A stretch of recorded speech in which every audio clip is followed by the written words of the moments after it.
மச்சான் கந்துவச்சு கதிரா மச்சான். ஏய் நிறுத்து நிறுத்து. அண்ணா கொஞ்சம் இறங்குங்களேன் வண்டி விட்டு. என்னாச்சுப்பா? இல்ல இறங்க இறங்க சொல்றேன், இறங்குங்க. ஓரமா ஓரமா வாங்க, இறங்குங்க. யோ இறங்க, வேமா இறங்க, வாயா. என்னாச்சுப்பா? யோ என்னையா பண்ணி வச்சிருக்க அவன? ஆள் வச்சு அடிச்சிருக்க? ஆமா, வட்டிக்கு காசு வாங்கி 3 மாசம் ஆகுது.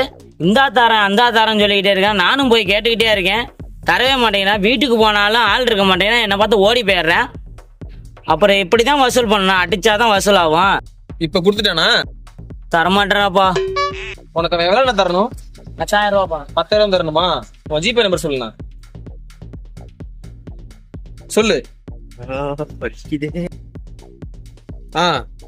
கதிரேசன் தானே உன் பேரு? ஆமா. காசு வந்துச்சு பாருங்க. வந்துருச்சுப்பா.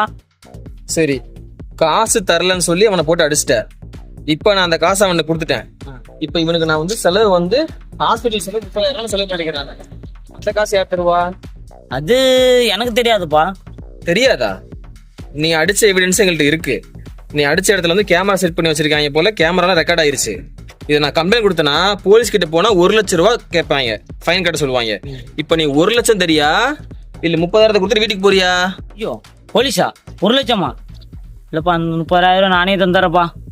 அப்ப அனுப்புங்க, சீக்கிரம் அனுப்புங்க.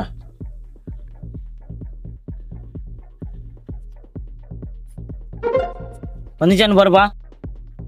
வந்துருச்சுண்ணா. நான் அவன் சொல்லிட்டேன், இனிமேலாவது யாரும் இந்த மாதிரி அடிக்காதீங்க, அன்பா வசூலிங்க, சரிங்களா? பாவம் ஒத்த பையன், வீட்டுக்கு அவங்க அப்பா அம்மாவும் கஷ்டப்படுறாங்க, வேலைக்கே கொடுக்கல. மாசம் 8,000 தான் சம்பளம். இதை வச்சு என்ன பண்ணுவான்? இனிமேல் இது மாதிரி நடந்துக்காதீங்க, சரிங்களா? போயிட்டு வாங்க. கட்ட அவுத்து விடு. நான் போயிட்டான். ஏதோ சும்மா அவங்க வீட்டுக்கு கொடுத்து வெள்ளை துணியை கட்டி விடுறேன்னு பார்த்தேன். பரவாயில்ல மச்சல, நீ கொஞ்சம் விவரமான ஆளாத்தான் இருக்கிற. சரி வா, எங்க போலாம்? கொடைக்கானல் டூர் போலாமா? குற்றாலம் போலாம். குற்றாலம் அருவிக்கே போலாமா? சரி மச்சான் போலாம்.